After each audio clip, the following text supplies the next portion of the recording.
Саламатсыздарбы, урматтуу замандаштар. Биз бүгүн элдик дебатыбыздын экинчи темасын баштадык.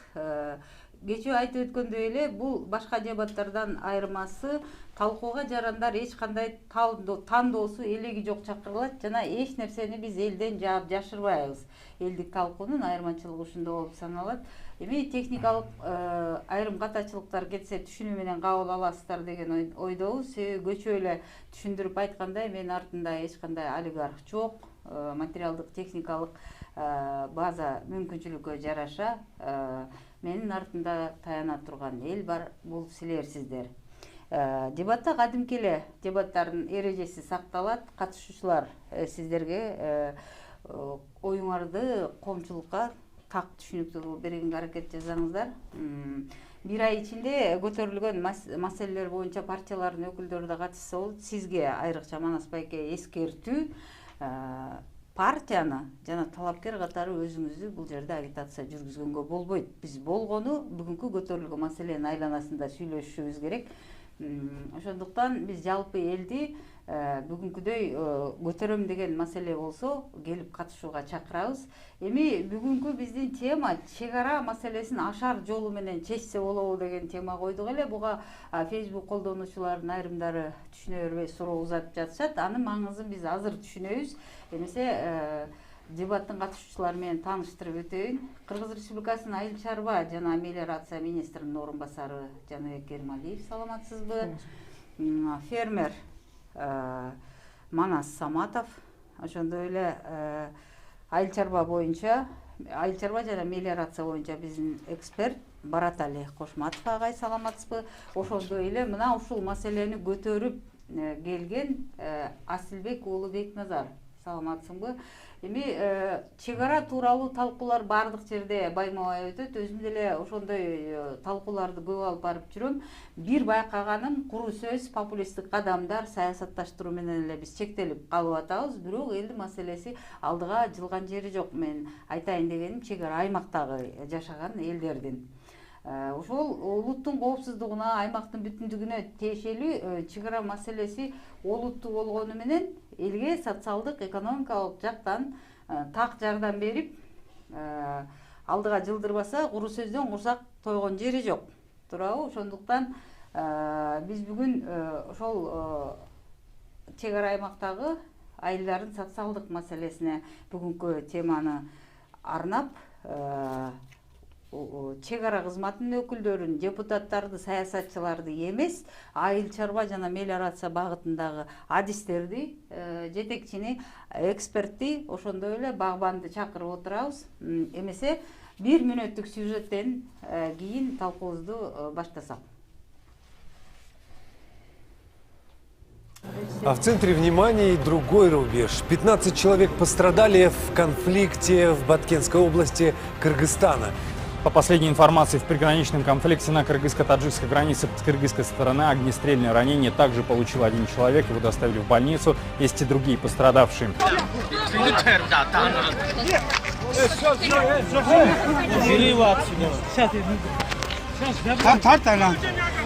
Все нормально.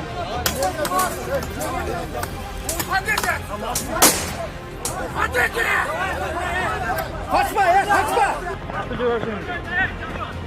Давай!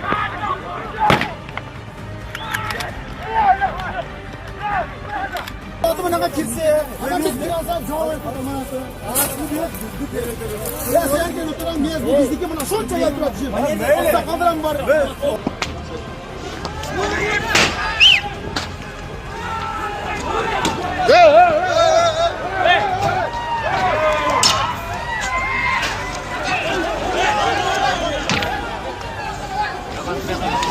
Gel. Çık. Gel dışarı. Hadi dışarı. Bak. Ulusunun Batken ayarına karşı çek aradagı Aksay degen ayıldanbız.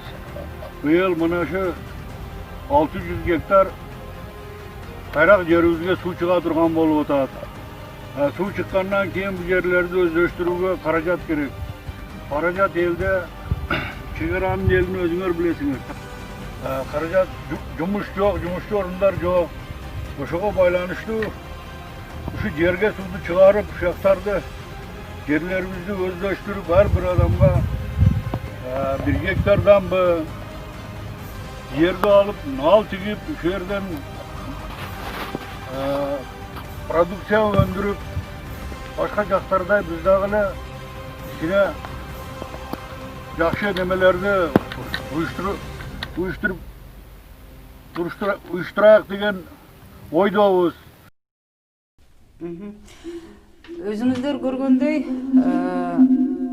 Баткен областында Лейлек районунда согуштук кырдаал түзүлгөн жери жок. Биз кошуна Тажикстан менен талаша турган нерсебиз. Бул жер тактап айтканда чек ара аймактагы элдердин маселесин чече турган бул социалдык экономикалык маселе.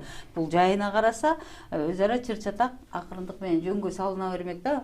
Баланын бүгүнкү бизге Бекназардын келип отурган маселеси дагы мына ушул багытта 3 күн мурун келген, эскертип коеюн, элдин маселесин көтөрүп келдик деген үчүн биз дагы бүгүн бул жерде айыл чарба министринин орун басарынан бери чакырып ора болуп турабыз. Эмне маселе көтөрүп келдиң элге?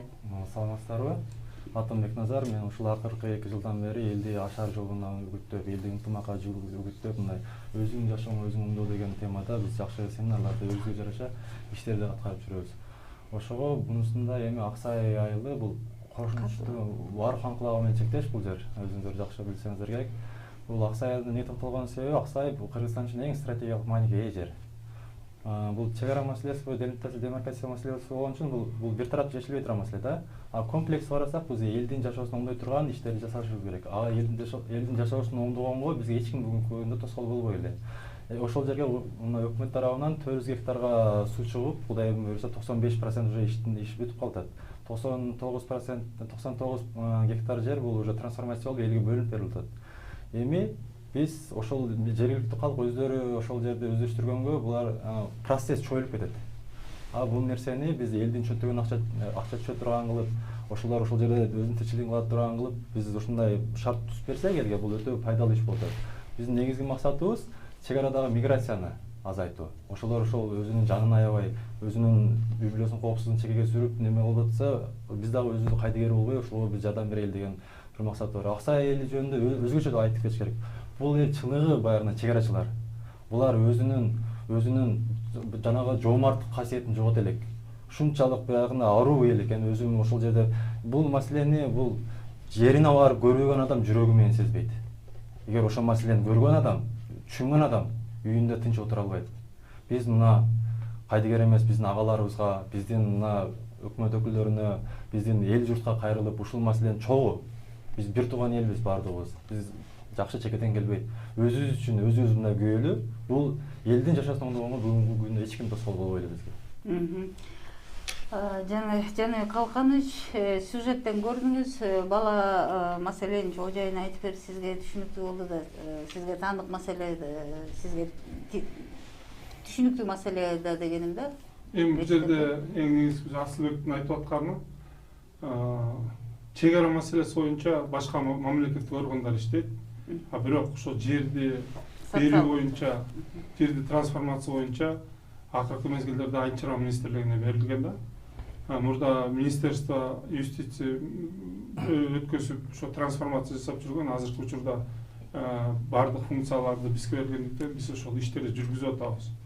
Эми эң негизгиси бул жерде бул ошол жерди трансформация кылган учурдан баштап мен мындай толук түз тыкыр иштерди жүргүзүп атам да.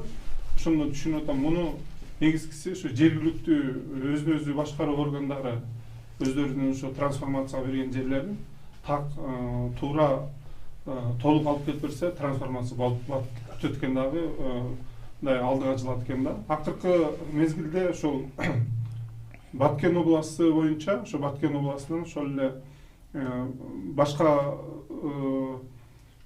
региондорго салыштырмалуу Баткен областында көп жерлер трансформацияга кетти. Ошол жанагы калктуу конуштукка өтүү боюнча жайыттарды калктуу конушка же болбосо жана курулуш промышленностьтарга категорияларын өткөзүү боюнча мындай. Эми көп жерлерде ушул Баткен району, Баткен областы сыяктуу мындай боло элек. Мисалы, мына кыскача айта кетсем, Актаптырда 60 гектар трансформацияга кетти.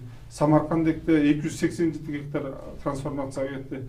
Азыркы учурда Дарада 2 жерди ошо трансформацияга даярдап, биз ошо өкмөткө тапшырдык. Бул бирөөсү 50 гектар жер, бирөөсү 150 гектар жер. Бирөөсү калктуу конуштарга, бирөөсү болсо жанагы промышленный объекттерде, жанагы промышленный объекттерде өзүңүздөр жакшы билесиздер, жанагы логистикалык борборлор жана башкалар курулчу жерлерде ошону. Анан кийин дагы атап айтып кетсем, ошол эң негизги эмеси тиги Карабак айыл өкмөтүндө 3 проект өкмөткө кирди. Бул 2 социалдык объект, 7 гектар, 4 гектар. Булар мектепке, детсад, фаптар салынат. Анан бирөөсү ол индивидуальный жилищный домдорду курулушу үчүн 300 гектар болду. Эми азыр дагы бир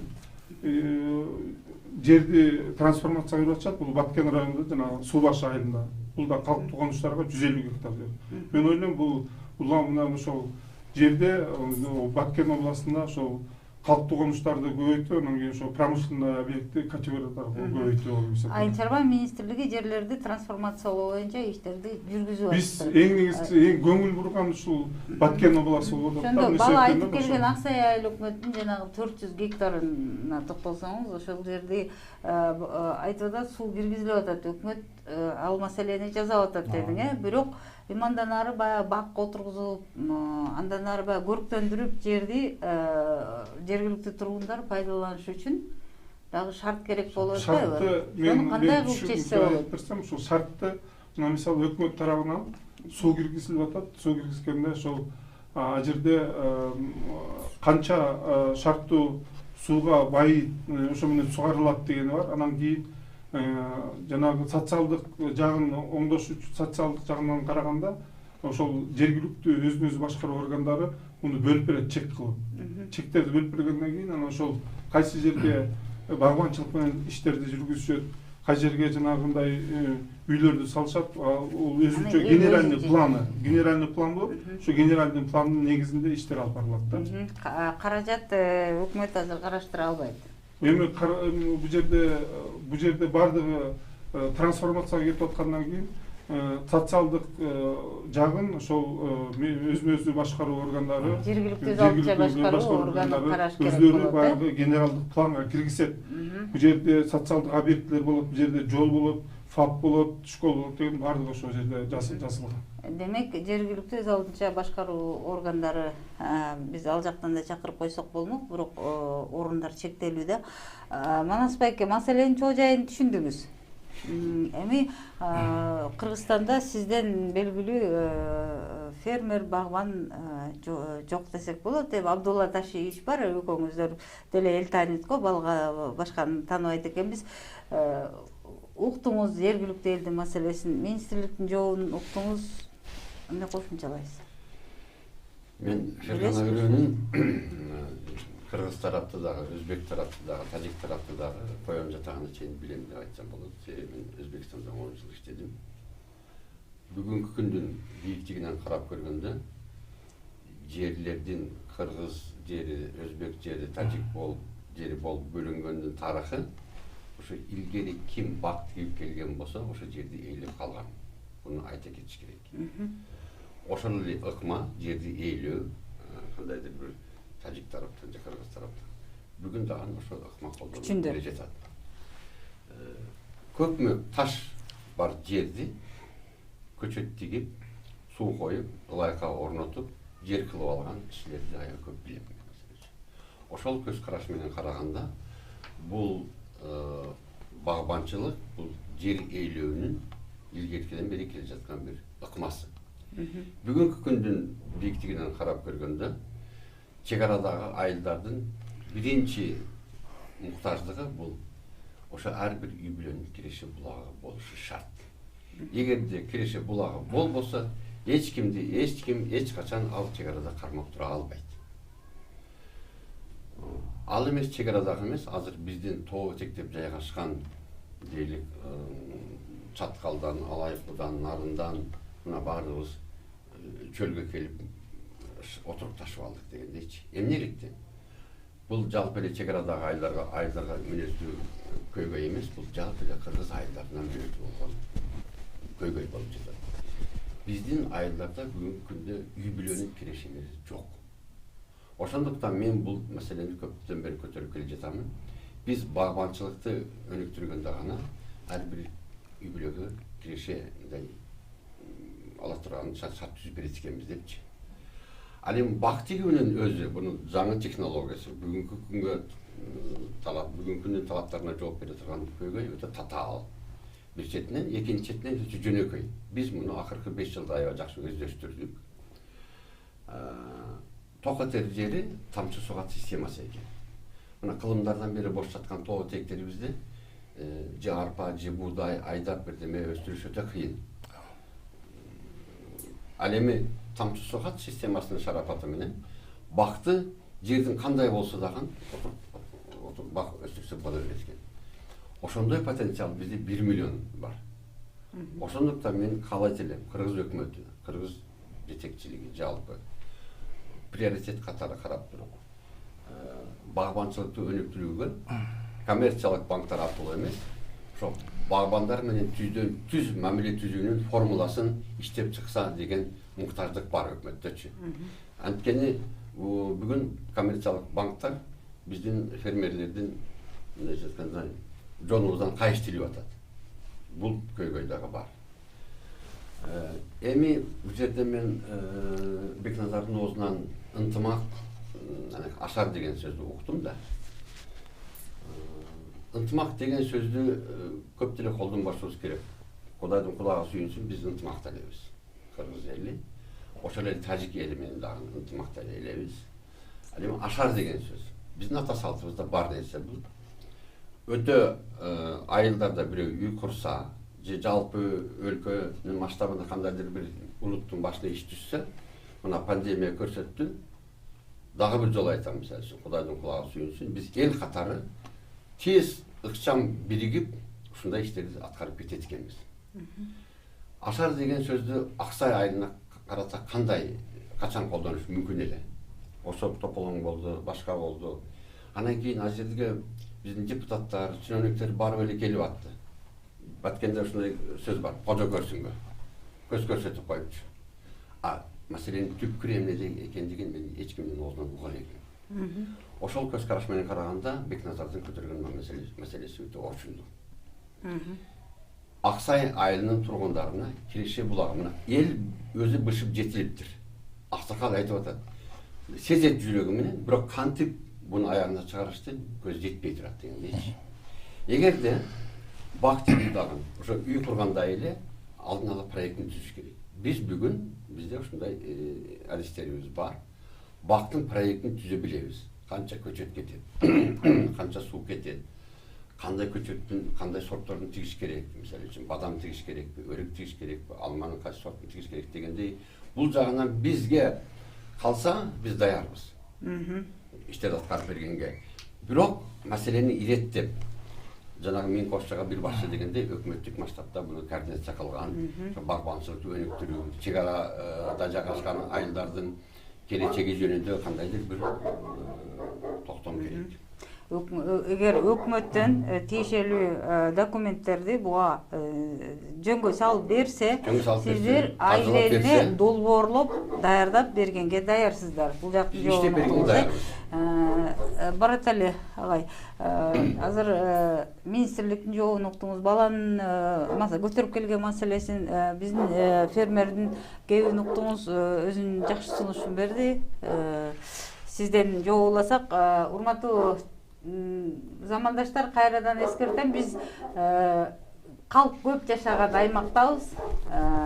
Элдин арасында болгончу мынтип үргөн иттин үнү азан угулат. Түшүнүү менен кабыл аласыздар деген ойдомун.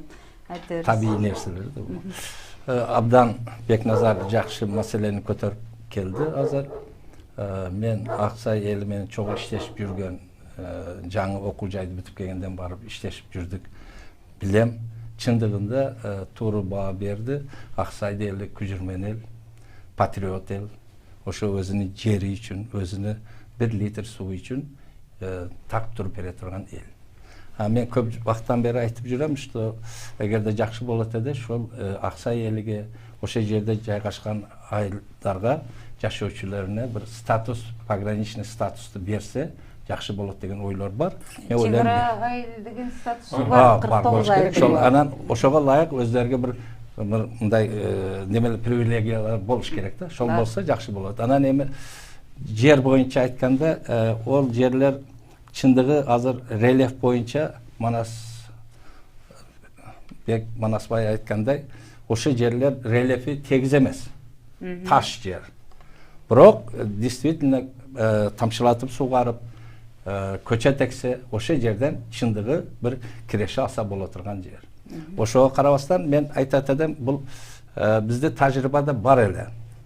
97-жылдары Ош облусу, Баткен облусу бир болуп турганда, Бүргөндү үрөнүгө ошол чегара жагынан генплан түзүп архитектурабыз. Бир 50 сотуктан, 70 сотуктан жер берип, чегара жагынан шу ползучий миграция дейбиз. Мына азыр Саматбай айтып, принцип кандай түзүлгөн жер чегара бөлүнүшү деп.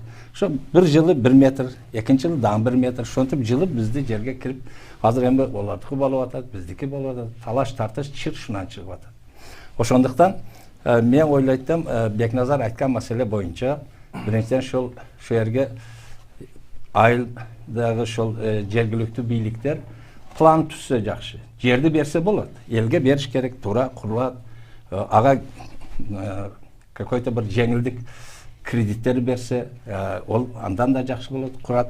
Бирок ошону менен бирге бир комплексни караса. Ошол жерде социалдык объекттер, мектеп, бала бакчасы, мончосу, магазини бөлөк-бөлөктөргө да бир жолу караса, комплекс түрдө курулуп, андан кийин ползучий миграция токтоп калат. Ошондо чыр дагы азаят. Ошондо бардык маселе комплекс. Эми ошону мисалы үчүн майлы бул киши мен үй сала турган болсом, мен өзүм кредит алып, үй салып, жеңилдетилген кредит менен да үй салайын. Бирок жолду, электроэнергияны, сууду, канализация, бөлөк нерселерди мамлекет тарабынан куруп бербесе, уну элди өзүнүн күчү жетпейт. Бул болгон нерсе дайым коюлуп жүргөн. Багбанчылык жанагы. Бул эми баягы мен ойлоп атам, ана Бекназар айтты, мен толук билбейм. Азыркы мезгилде. Şu 400 гектар болсо, ну, допустим, 90 гектар, 100 гектарын массив курулуш поселкага бериле турган болсо, 300 гектарын бакка берет. Бирок азыр ошо жаңы жерлерди, мына Айыл чарба министрлигиде мен дагы иштеген бул кишилер менен жакшы билет. Ошол жаңы жерге бир жаңы статус бериш керек, мыйзамдуу түрдө. Ошону мына мисалы үчүн бул киши 1 жылбы, 2 жылдын ичинде сөзсүз өздөштүрсө, ошого бере бериш керек. Мен алып коюп 5 жыл өздөштүрбөй жүрө берсем, менен тартып алыш керек. Мен жеке оюм ушундай да. Ошол мыйзамда мен ойлойм жаңы азыр министерство, Айыл чарба министрлиги агар ушундай инициатива менен чыкса, менимче өкмөт колдосо керек. Эгер биз ошентип болуптур өздөштүрө ала турган акчасы барга берели десек, анан бир олигарх барып туруп, анан ошончо айлелдин үлүшүн алып бербей койсочу? Жок, биз немеге деп атабыз? Биз ушун мен айтып атам, сизге азыр поселкага берсек, мына мисалы үчүн 100 кожолук көчүп чыкты дейлик. 100 кожолук ошол жер өзүнүн айыл чарба менен бир неме өндүрүп туруп багыш керек да бала чакасын. Ушундай. Ошол үчүн жерди берсек, айтышыбыз керек. Албетте сиз айткан туура. Ошол үчүн мен айтып атам, жеңилдетилген кредит бербесеңиз, тамчылатып сугарыш, ол өзүчө бир өтө өнүккөн өлкөсүгө мен Израилга барганмын. Абдан сонун курат. Бирок кичине кымбатыраак. Но бирок башталышта кредит берсе, 3 жылда ошо дарактар мөмө жемиш бере турган болсо, уже өзүн акташ баштайт. Мен ошону айтмакчымын. Мен Баратал Туранычка кошулуп коеюнчу, мындай.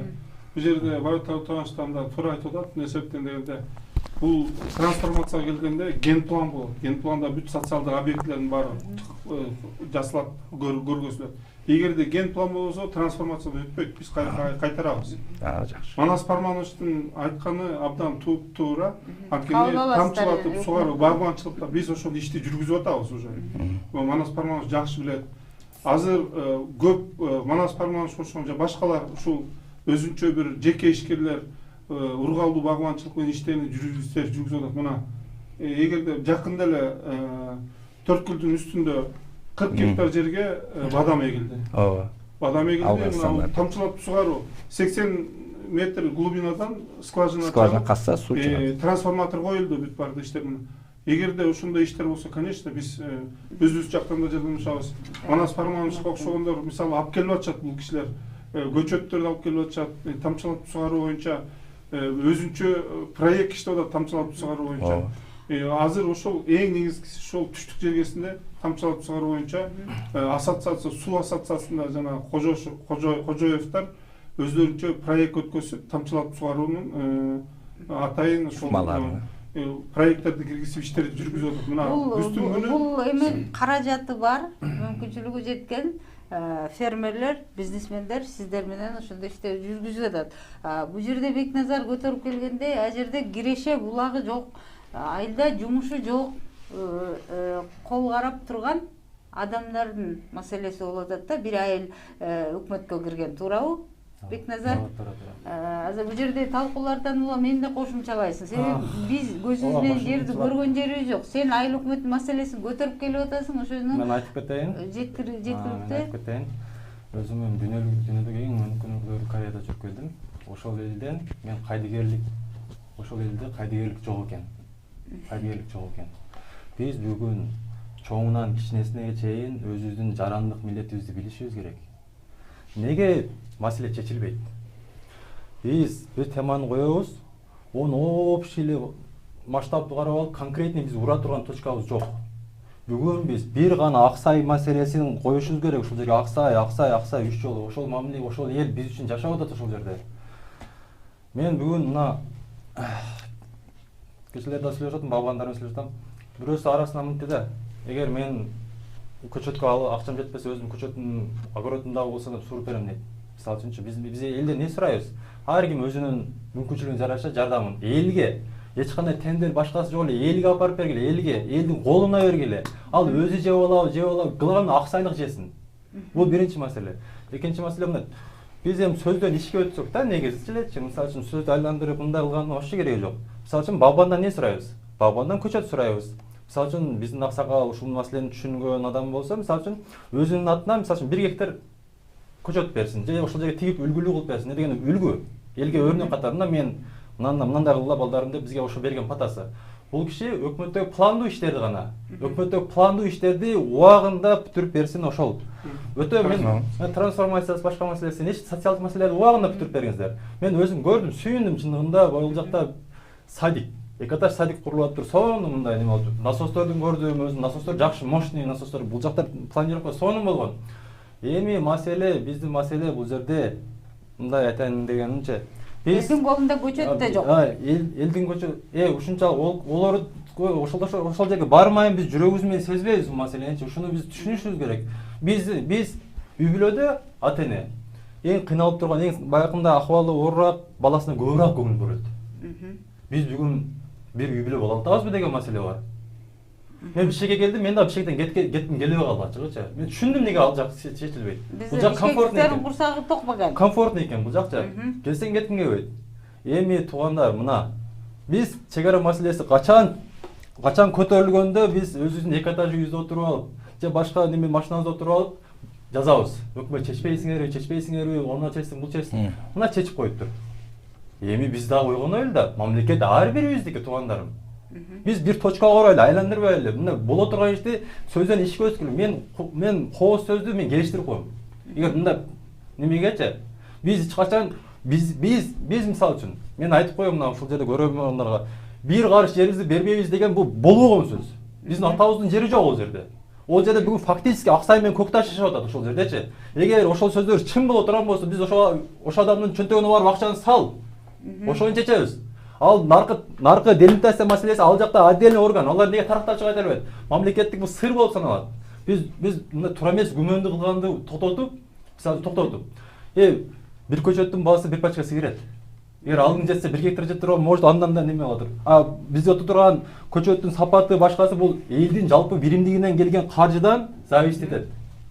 Түшүндүңүздөр, мен оюмду сизге жакшы түшүндүрө алдым бул жерде. Кечирип коесуңар, бул чек ара. Оюңду түшүндүр. Сен жалпы кыргызстандыктарга ошол жерди бактарак отуруп алып деп кечирип коесуңар, мен эмоция алдырып алдым. Чек ара маселесин түшүнгөн адам бул мындай күлүп жайнап сүйлөшө турган тема эмес. Ачыгычы. Өзүң бил. Ошол темада биз кайдыгерлик деген туугандарым мен мындай суранып кетем. Биз мисалы үчүн биз жөн мен баштаган иштин атуулук чөнтөгү курук. Эгер менин мүмкүнчүлүгүм болгондо мен ошол жерге болгон мүмкүнчүлүгүм аябайт элем. Мына андан сырткары биз ошол жерге элдин билим деңгээлин көтөрөлү деп, ошолор чет тилдерин үйрөтөлү деп англис тил классына чайлап атабыз. Ошол жерге мындай бүгүнкү талап ош менен бишкектин талабына жооп бере турган. Ал чоң акча эмес, ал 30 миң 40 миңден эмес экен. Ал дегенде бир группага жете турган китеп, жаңы современный китеп эч кача турбайт. Экинчиден, ал жерде маанай жок, элдин маанайы түшүп калган бүгүн. Бишкекте курулган парк ошол жакта курулса эмне бул болбойбу? Мен ошол жарыктандырылган сонун бир парк ошол жака өзүнүн каржы болсо ушундай биздин элибизден ар дайым жакшы сөз айтат, жакшылыкты үмүт кылабыз. Ошондой биздин агаларыбыз болсо мени аралаштырасызбы, аралаштырбайсызбы, мага биз эч кимден эчтеке кызганбайбыз. Өзүнүн атынан барып жакшы элибизге мындай болуп койсо бул канчалаган сөздөн караганда мына өтө сонун иш эле негизичи. Бекназар, партияларга, саясатчыларга кайрылып көрдүңбү ушул сурооң менен? Себебинде мына элдин баарын биз жыргатабыз. Неге чечилбейт айтайын, мен силерге мен бирдекени түшүндүрүп коеюн бул жерде. Эгер 120 мандаттын 10-ун Аксайга берип койгондо бүгүнкү күнгө чейин чечилмек. Ошол мандатты алганга аракет кылып, ушунун да аракетин жасамак. Кызыкчылык жок. Мен баягында комфортный зонадан чыга элек бул жерде. Бул жерде барбаган адам эч качан ол жердин жүрөгү менен түшүнбөйт. Ошол жерде бир үй бүлө баласы Россияга кеткен же башка кеткен өзү чыркырат, энелер отурат ошол жерде. Өзүнүн ошол жерде күнүнө акыл адам өтөт, жаш баласы көчөдө ошол ойноп атат. Мен жашай албайм Мен жашай албагандан кийин мен сиздерге атайын келдим мен мисалы үчүн. Бул киши болсо сиз мисалы үчүн кандай кыласыз? Сиз ошол маалыматтарды элге туура чагылдырып берсеңиз ушул механизмдан билет. Дебат ошол. Рахмат ошоңузга эң рахмат. Бекназар, мындайда. Бул жагын айтсаңыз. Жалпы өлкөдө жалпы кырдаал өтө оор. Ал Аксай айылында эмес. Бишкектин жаңы конуштарына кыдырып көрүңүз.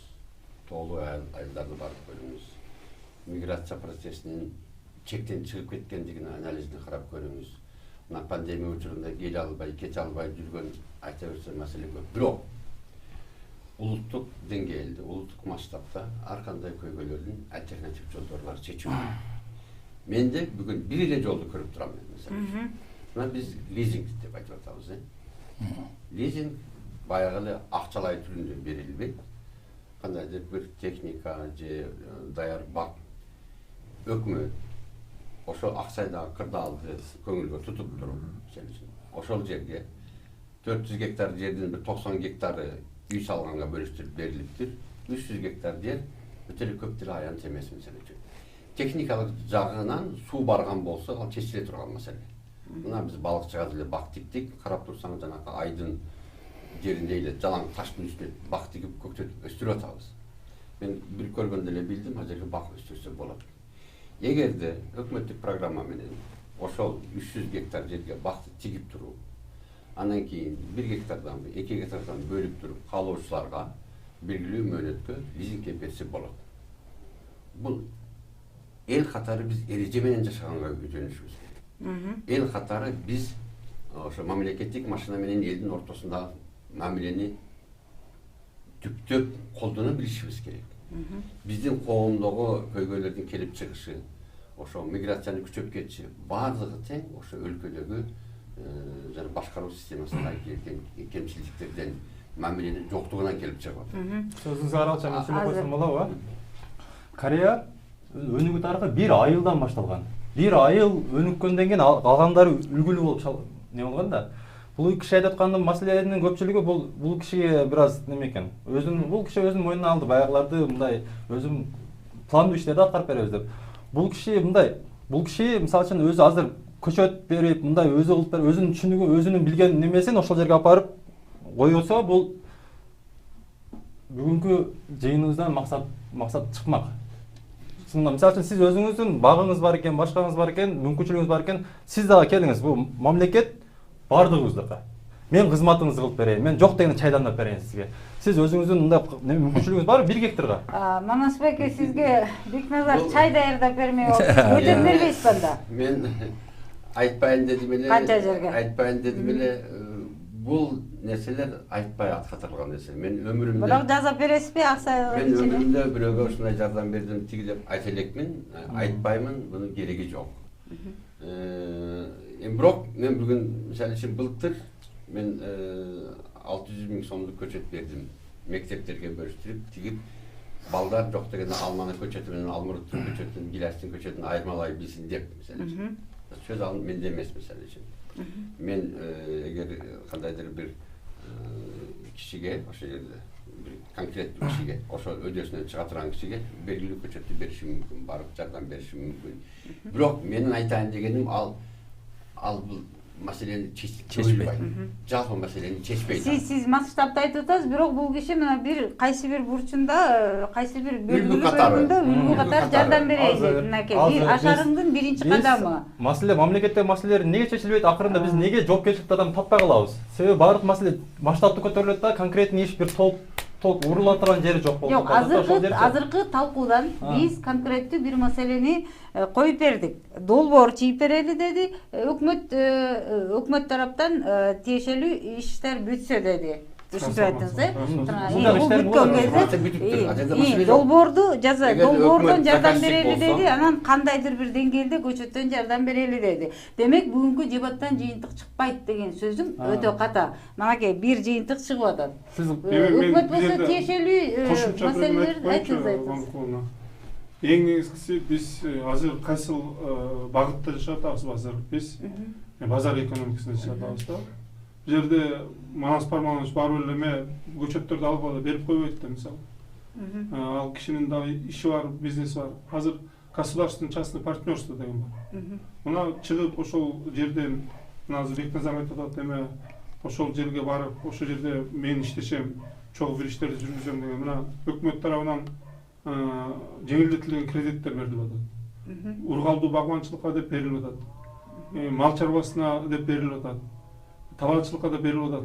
Бул абдан мурда бир 5-6 жыл мурун, 10 жыл мурун 10%, 5% кредит деген жок болчу. Азыр болсо 5%, 4%ке чейин кредит түшүп атат да. Ошолорду алып иштеш керек да азыр. Ошол иштешибиз керек баарыбыз. Аксай мисалы бул приграничный район, приграничный айыл деп эсептелет. Ал өкмөттүн эмесине реестрине кирген. Ал үчүн атайын каралат.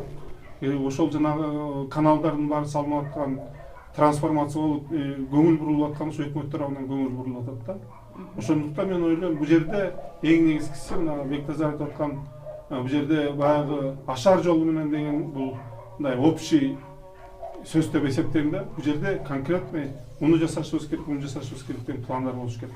Планды инфраструктураны түзүп жасалып аткандан кийин раз мына биз мынча жерди чекти бөлүп берет, ошо чекке монча көчөт тигебиз, монча мындай эме кылабыз, капельный орошение боюнча иштерди жүргүзгөндө жардамдарды бергиле деген сөздөр болсо, анда ошондо карап бермек. Анан кийин бул мындай үстүртөн айтылган сөздөрдү мындай чечилбейт, мындай айтканда. Ошондуктан мына мен башында эле азыр айтып кеттим, мына Манас Парманович өзү айтты. Ысык көлгө таш болгон жерге ургалдуу багбанчылыктар, бактар тигилди дагы, көчөттөр ал ким тикти ал жерге? Манас Пармановичтин алып барып берген көчөттөрүн ошол жерде бир дыйкан, фермер, предприниматель жасады. Ошондой предприниматель чыксын, фермерлер чыксын да ошол жерге айтсын, мындай кылабыз. Аяка мына өкмөт тарабынан азыр суу түтүктөрүн жанагы тамчылатып сугаруу атайын заводду өкмөт тарабынан поручение берилди российский, кыргызский фондго. Эгерде биздин жана алып келинип аткан трубалар жана башкалардын баардыгы кымбат болуп атса, биз өзүбүздү жасайлы деп 5-6 компаниялар менен мен жолугуштум. Ошонун бирөөсүн айтып, давайте жасагыла дагы суу түтүктөрүн арзан баада чыгарып, биздин дыйкандар алсын дагы ошол тамчылатып сугарууну киргизет. Мына Баратал Тураныч 5 колдой билет. Тамчылатып сугарууда түшүмдүүлүк 30-40%ке жогору болот. Анан кийин биз сугарганда туура эмес сугарып, жердин үстүнкү азыктуулугун баарын агыс үйүп атабыз мындай эметкенде. Тамчылатып сугаруу болсо абдан жакшы, түшүмдүүлүгү да жакшы болот. Жаш менен кошо тажрыйба дагы керек экендигин могу биздин дебаттын көрүүчүлөрү дагы көрүп атса керек. Бир кеңеш кандайдыр бир маселе көтөргөндө ошону мындай масштабтуу түрдө алып чыгабы же кандай мунун баардыгын тараптар карап туруп анан кийин талкууга чыгыш керек. Эксперт катары сиздин оюңузду уксаңыз, Бекназардын пикирин уктуңуз, өкмөттүн позициясын, жеке фермердин пикирин угуп атасыз. Эми кандай жардам бере алабыз? Бала Аксай айылына жардам сурап келди. Ашар деди.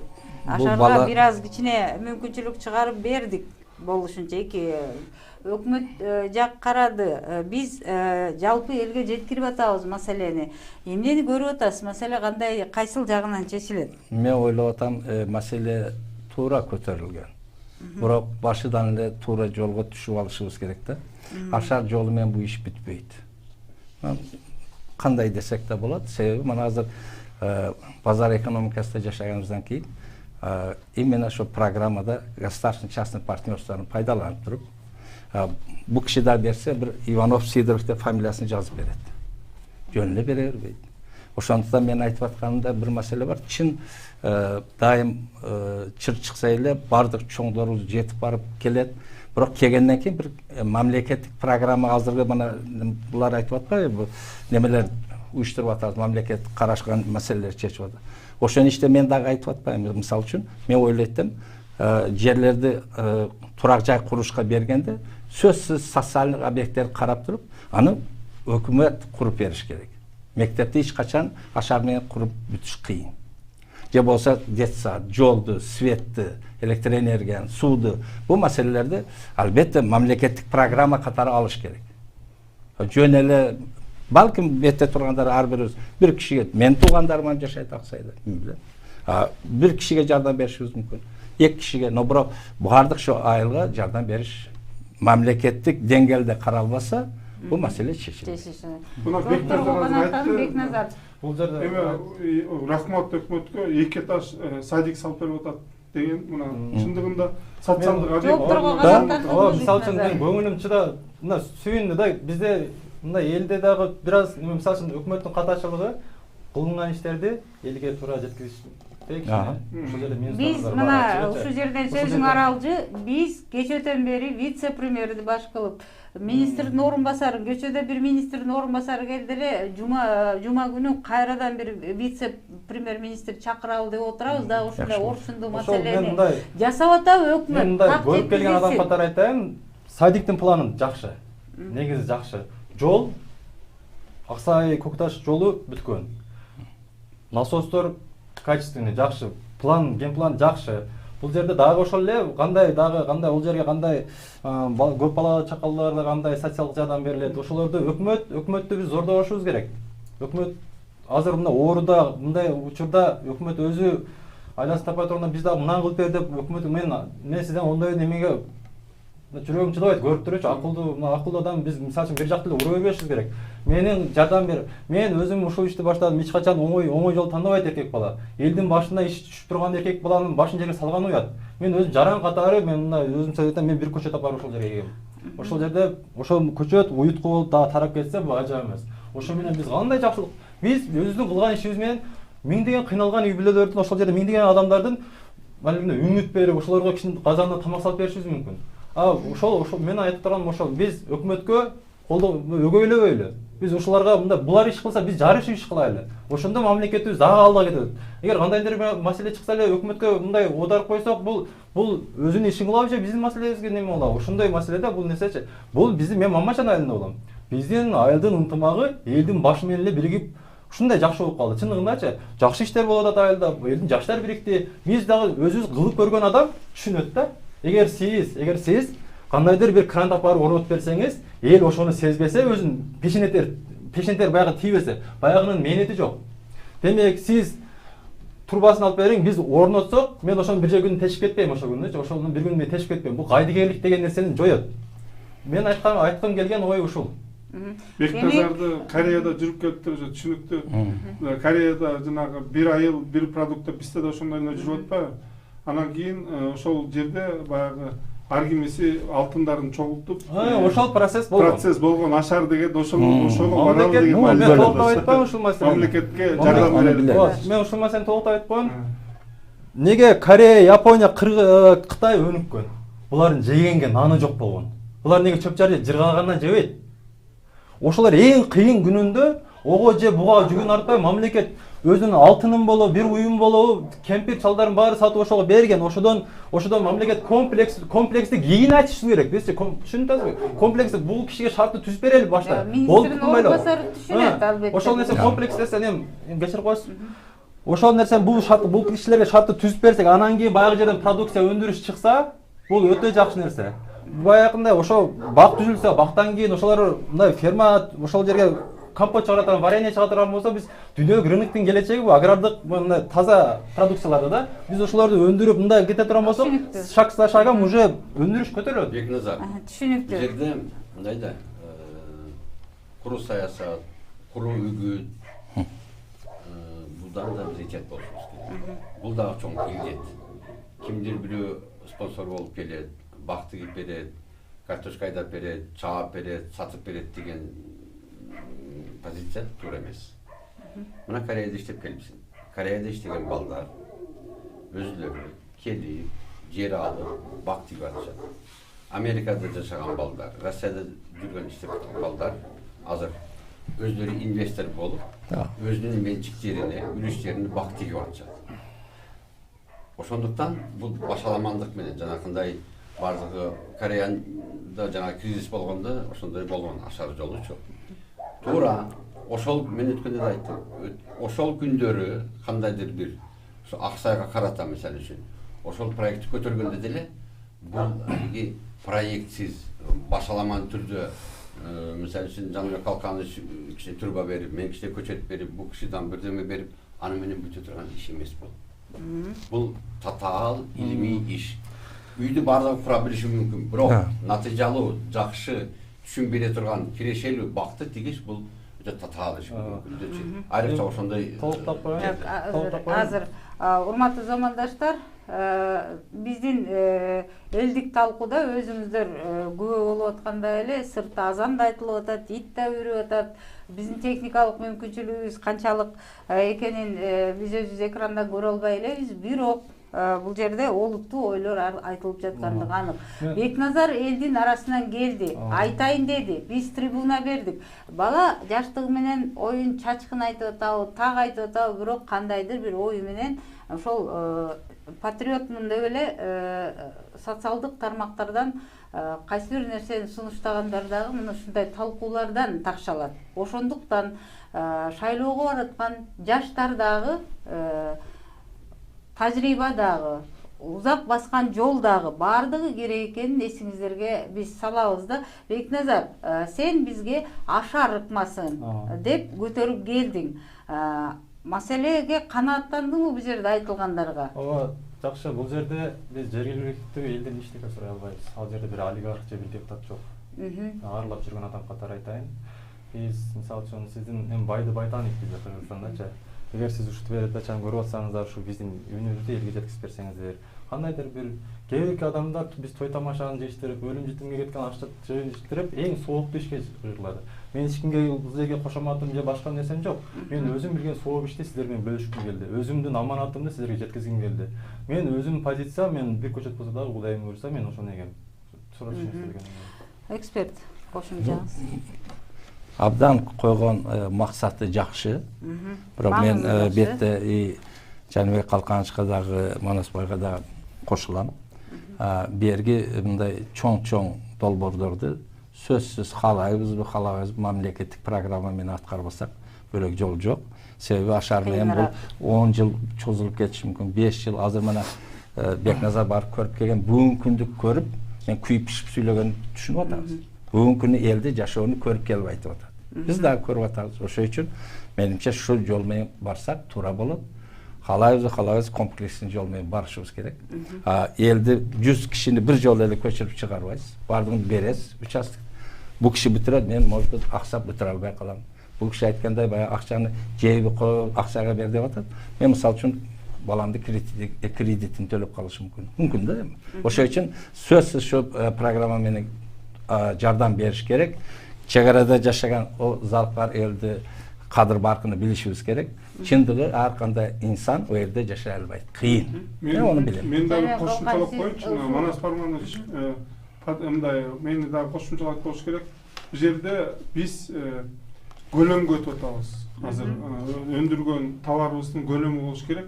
Ошол көлөмдү башка мамлекеттерге сатабыз деп да.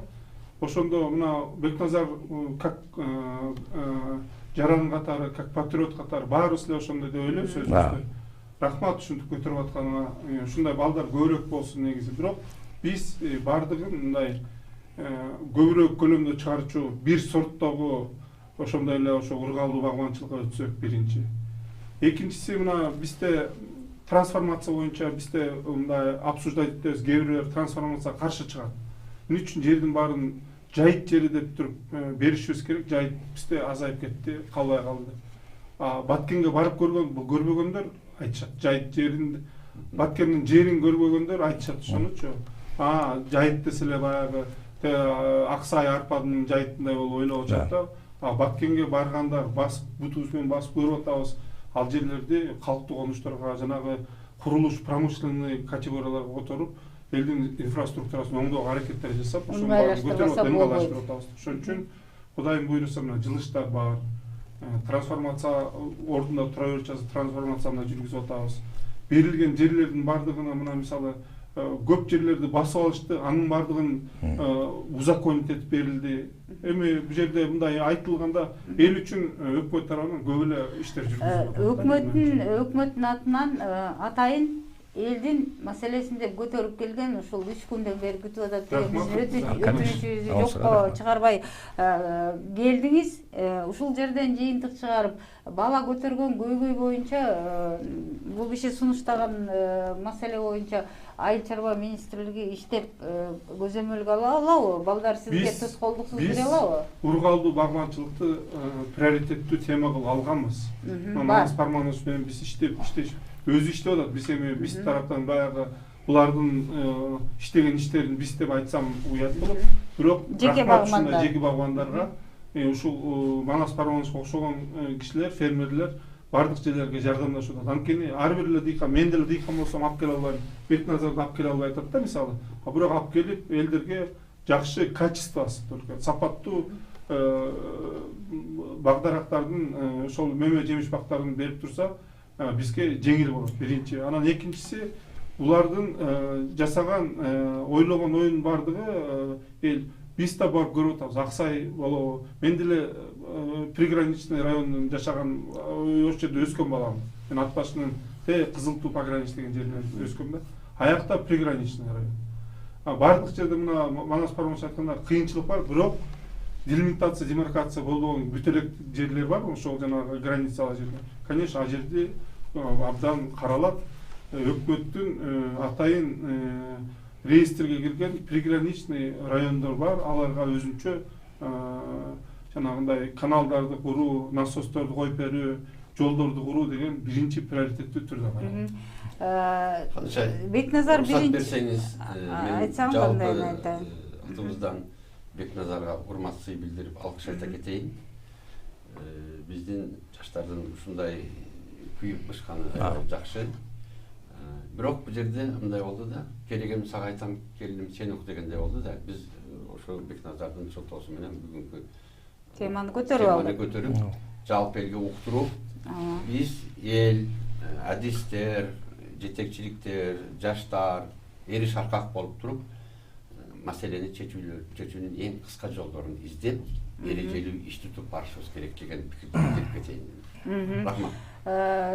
Бекназар, биз азыр көрсөтүүнү жыйынтыктап баратабыз. Экөөбүз алгаш жолукканда ушул ирригация башка маселелерин өкмөт жолго койгон. Ошол жерге көчөткө бир көчөт тигип эл ошону аралатыш үчүн бир 50 миллиондой акча керек экен дегендей маселени айткансың. Ушул 50 миллиондойду кайсы бир партия, азыр биз мактасак бир партияны, ошо партия Аксай айылына барып 50 миллион азыр акча чачып аткан партияларга кептел эмес болуш керек да. Буга кандай карайсыз? Бул маселе? Мейлиби? Конечно. Партия немеге табылган, шайлоого табылган акча. Ошол жактан добуш жыйнап бересизби? Немеге табылбайт да. Бул жерде анан добуш жыйнап бересизби? Анан Аксайдын элин алар бекер бербейт да. Аксайга 10 мандат бериңиздер. ошону нормальный сенага чыгарып туруп анан биз чечип алат Аксайдын. Биз деле алышат. чын бул жерде чегараны жок мен сөзүм депутаттык мандатты сатуу. Бул башка тема. Сатуу бул кескин туура эмес. Бул мындай кызыкчылык жок болуп атат деген маани. Ушул акчасы бар адамдардын кызыкчылыгы ал жакта жок болуп атат деген маани. Бул башка маани, эртең биздин аркабыздан дышыга түшүшү мүмкүн. Негизи айтайын деген оюм, ар кайсыга кетип аткан акча каражаттарды эгерде биз ушундай биз сабак болсун деп дагы алып барып атабыз бул дебатты. Ар кайсы жака максатсыз кетип аткан каражаттарды балким биз чогулуп Аксайдын бир айылдын элине жумшасак, биз чек ара маселесин чечкенге кошкон салымыбыз да болот беле деген ой дагы болду. Өкмөт өкүлү бул жерде айыл чарба жана мелиорация министринин орун басары Жаныбек Алканч Керималиев өзү катышып, биз үчүн айда маселе ушул жарандык активист ыктыярчы көтөрүп келиптир дебестен келип отурат. Демек, мен жалпы элге кайрылат элем. Жыйынтык мына ушундай болот. Блогер Кандышай Мамуркулова десе, ал Facebook'та эле оюн айтып отурган, бекер отурган адам эмес. Биз дагы кайсы бир жагдайды, маселени чечебиз дейбиз. Чакырган тараптар да келип атат, эксперттер чакырып атабыз. Ошондой эле бул жака көтөрөм деген маселеси бар жарандарды Бекназар окшоп келип бизге көтөрүп кетсе болот. Бирок бир жагдай көтөрүлгөн маселе так өкмөткө коебузбу, жогорку кеңешке коебузбу, укук коргоо органдарына коебузбу? Маселе так жана ушул чечүүгө багытталган деген максатта болгону оң болуш керек. Эми жыйынтык сөздөргө өтөлү, кимиңиздер баштайсыздар? Мен кыскача айтып коеюн, Кандышай Мамуркулова бул жерде ушул рахмат бул боюнча региондор угуп атат. Айыл чарба министрлигинин атынан айыл чарба министрлиги эч качан дыйкан менен жолугушканда, фермер менен жолугушканда, башкалар менен жолугушканда эч качан ачпайт. Ар бир учурда биз келесиздер, эчиңиздер ачып. Бирок бир тараптуу болбош керек бул жерде. Биз талкууну карашыбыз керек. Өкмөт, мурдагы өкмөт жок, азыр өкмөт абдан мобилдүү иштеп атат. Мисалы, айыл чарба министрлигинин тарабынан айтсам, мобилдүү министерство мына багбанчылык десе, биз ошо багбанчылыктын атайын отдел ачып, багбанчылык боюнча бөлүм ачып иштерди жүргүзүп атабыз да. Ошондуктан Бекназарга рахмат, ушул иштерди көтөрүп, сиз ушуга окшогон жаш балдар көбүрөөк болсун. Бирок сиз өзүңүз айткандай, жаш эмес, тажрыйба да керек да.